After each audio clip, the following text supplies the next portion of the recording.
ஒரு பெரிய எழுத்தாளர் மகாபாரதத்தை தழுவி ஒரு கதை எழுத ஆரம்பிக்கிறார். அவருக்கு அந்த கதையில் கர்ணனோட முகத்துக்கு ஒரு முகம் தேவைப்பட்டுச்சு. அவர் அந்த ஊரை தேடி பார்க்கும்போது ஒரு ஸ்கூல் மாணவனை பார்க்குறாரு. ஸ்கூல்லே ஃபஸ்ட்டு மதிப்பெண் அந்த பையன்தான்.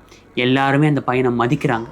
அந்த பையன் கண்டிப்பாக வாழ்க்கையில் பெரிய ஆளாக வருவாங்கன்னு எல்லாருமே சொல்கிறாங்க. அந்த மாணவனை அவர் கர்ணனாக வரைஞ்சிக்கிறார். அடுத்தது சகுனிக்கு ஒரு முகம் தேவைப்பட்டுச்சு.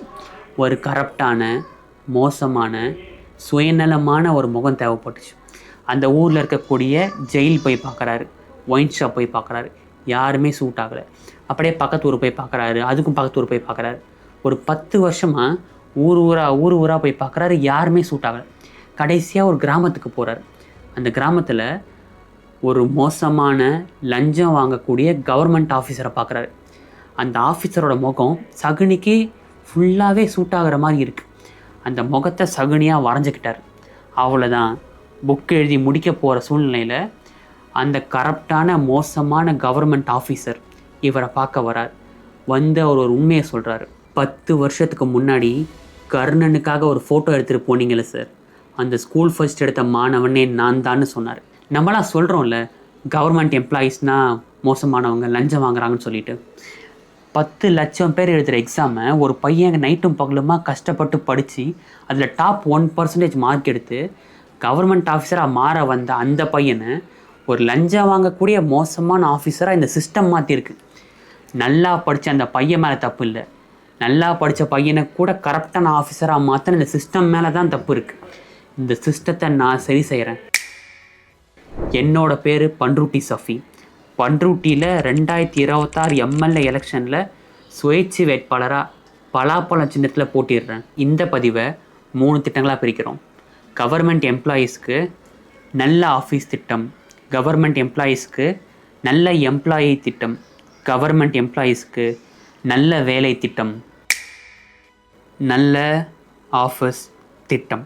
நான் ஒரு நாளைக்கு மார்க்கெட்டில் வேலை செய்கிற மக்களுக்கெல்லாம் அவங்க வாழ்க்கை எப்படி இருக்குது, அவங்க என்ன மாதிரி கஷ்டத்தை அனுபவிக்கிறாங்கன்னு தெரிஞ்சுக்கிறதுக்காக மார்க்கெட் பிளாட்ஃபார்மில் ஒரு கடை போட்டேன்.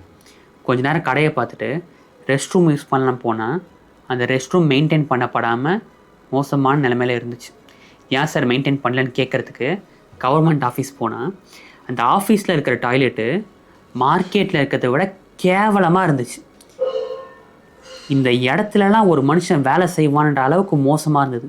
நம்ம ஊரோட தலை சிறந்த மாணவர்களை இந்த சூழலில் தான் நீங்கள் வேலை செய்ய வைக்கிறீங்களா? ஒரு பொண்ணால் இங்கே வந்து வேலை செய்ய முடியுமா? இதை பார்க்குறதுக்கே அவ்வளோ மோசமாக இருந்துச்சு. கொஞ்சமாவது டீசெண்டாக இருக்கணும்னு நான் சொந்தமாக காசு போட்டு பெயிண்ட்டு வாங்கி அந்த டாய்லெட்டை க்ளீன் பண்ணி பெயிண்ட் அடித்து கொடுத்தேன்.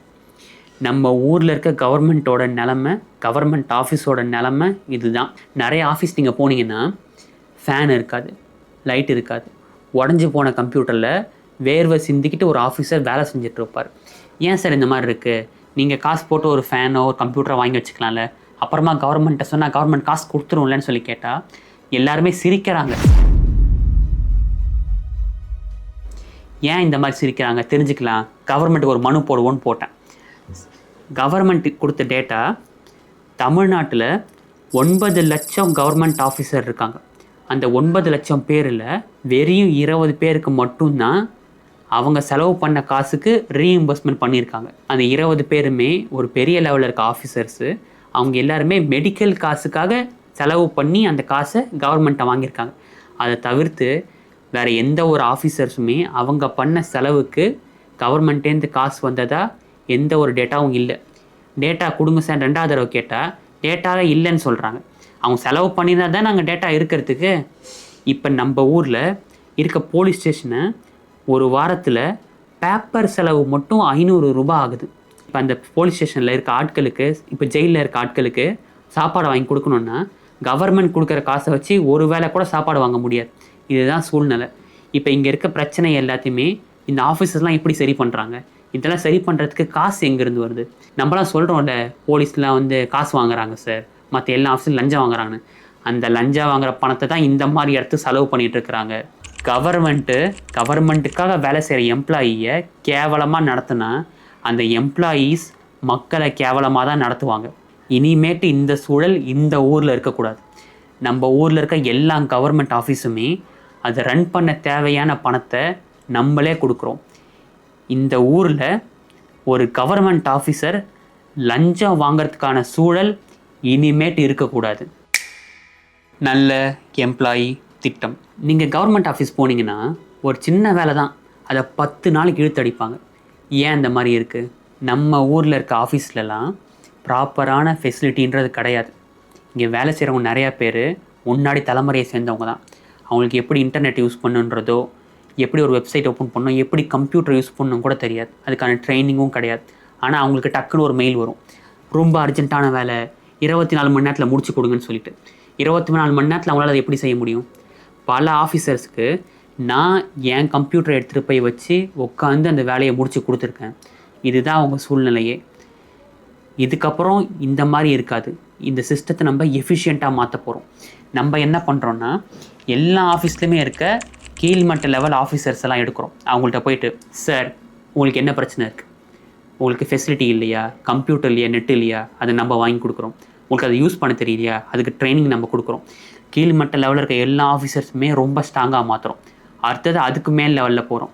இருக்கிற எல்லா ஆஃபீஸ்க்கான பிரச்சனை சரி செஞ்சு அவங்கள ஸ்ட்ராங்காக மாற்றுறோம்.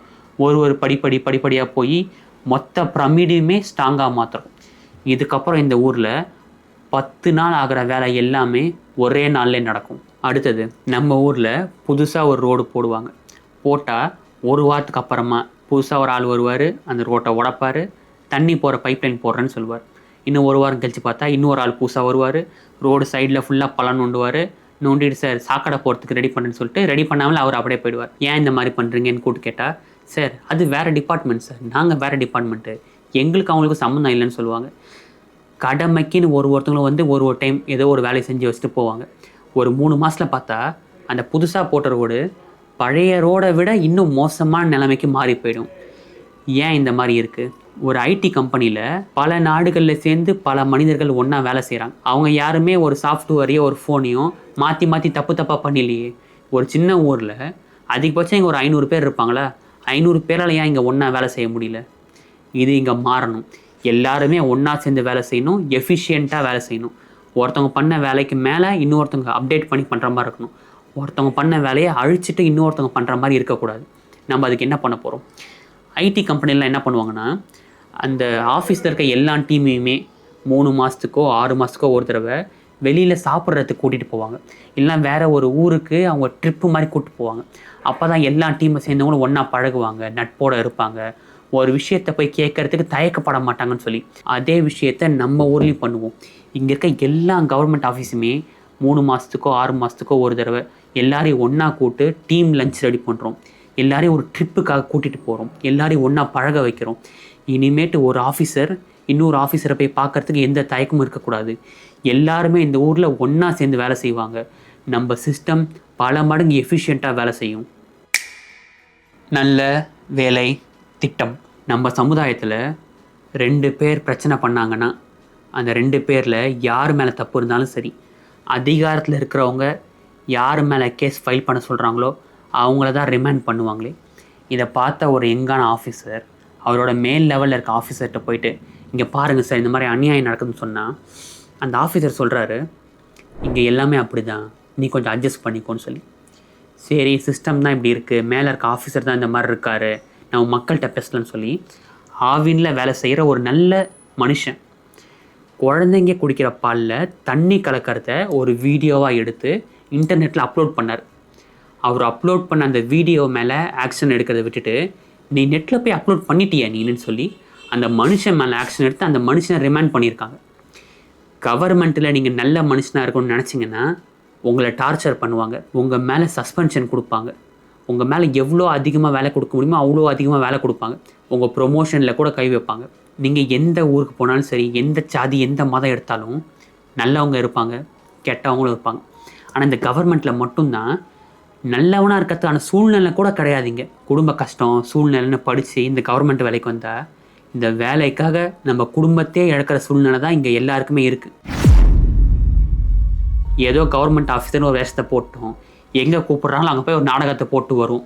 இதுதான் கவர்மெண்ட்டில் நேர்மையாக வேலை செய்யணும்னு நினைக்கிற ஒருத்தவங்களோட மன நிலைமையுமே. இனிமேட்டு இந்த நிலைமை இருக்கக்கூடாது.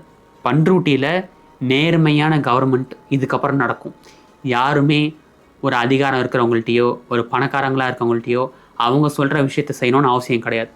நேர்மையாக என்ன செய்யணுமோ அதுதான் இங்கே நடக்கும். நானே தப்பு பண்ணியிருந்தாலும் சரி, என் மேலே கேஸ் ஃபைல் பண்ணி நேர்மையான நீங்கள் வேலை செய்யறதுக்கு ஏற்ற அளவுக்கு இந்த ஊரோட சூழ்நிலைன்றது மாறி இருக்கும். இப்போ நம்ம பேசுனதையும் தாண்டி கவர்மெண்ட் எம்ப்ளாயீஸ்க்கு இன்னும் நிறையா பிரச்சனைகள் இருக்குது. 5 பேர் வேலை செய்ய வேண்டிய இடத்துல 2 எம்ப்ளாயீஸ் தான் வேலை செய்கிறாங்க. வேலைக்கான ஒர்க்லோட் பணி சும்மா அதிகமாவதை தவிர்த்து அதிகமான ஆட்கள் வேலைக்கு வர்றது கிடையாது. சரி, இவ்வளோ பணி சும்மா தான் கொடுக்குறீங்களே, ப்ரொமோஷனாவது பண்ணுங்கன்னு பார்த்தா ப்ரொமோட் பண்ணால் அதிகமாக சம்பளம் தரணும்ல, அதனால் பலரை ப்ரொமோட் பண்ணாமல் அப்படியே வச்சுருக்குறாங்க. இந்த மாதிரி இருக்கிற ஒரு பிரச்சனையுமே என்னால் பார்க்க முடியுது, என்னால் அதை உணர முடியுது. ஒன்றா எல்லா பிரச்சனையுமே சரி செய்ய நான் முயற்சி செய்கிறேன். இங்கே கவர்மெண்ட் எம்ப்ளாயாக இருக்க நீங்கள் எல்லாருமே வைரமாகவே இருந்தாலும் அவங்க கண்ணுக்கு நீங்கள் வெறும் ஒரு கல்லாக தான் தெரிவிங்க. ஆனால் என் கண்ணுக்கு நீங்கள் கோஹினூர் டைமண்ட் மாதிரி தான் தெரியுறீங்க. நான் பண்ருட்டி சஃபி, பண்ருட்டி எம்எல்ஏ எலெக்ஷனில் சுயேட்சை வேட்பாளராக பலாப்பழ சின்னத்தில் போட்டிடுறேன். இந்த பதிவில் நான் கொடுத்த வாக்குறுதிகளை 24 மாதத்தில் பண்ருட்டியில் நான் நிறைவேற்றுறேன். அதில் ஒரு வாக்குறுதி மிஸ் ஆனால் கூட இந்த கோர்ட்டு பத்திரத்தை பயன்படுத்தி யார் வேணாலும் என்ன பதவி விலக வைக்க முடியும். இந்த கேரண்டியை நான் உங்களுக்கு கொடுக்குறேன். பலாப்பழ சின்னத்துக்கு வாக்களியுங்க. நம்ம ஊரில் இருக்க கவர்மெண்ட் எம்ப்ளாயீஸ்க்கு ஒரு நல்ல வாழ்க்கையை அமைச்சிட்டோம். அவங்க ஒரு நல்ல கவர்மெண்ட்டை இந்த ஊரில் அமைப்பாங்க. அடுத்தது நம்ம குடும்பங்கள் தான். நம்ம குடும்பத்தில் இருக்க பெண்கள் மற்றும் குழந்தைகளை எப்படி நம்ம உருவாக்க போகிறோம், அவங்களுக்கான திட்டங்களை இந்த பதிவில் பாருங்கள்.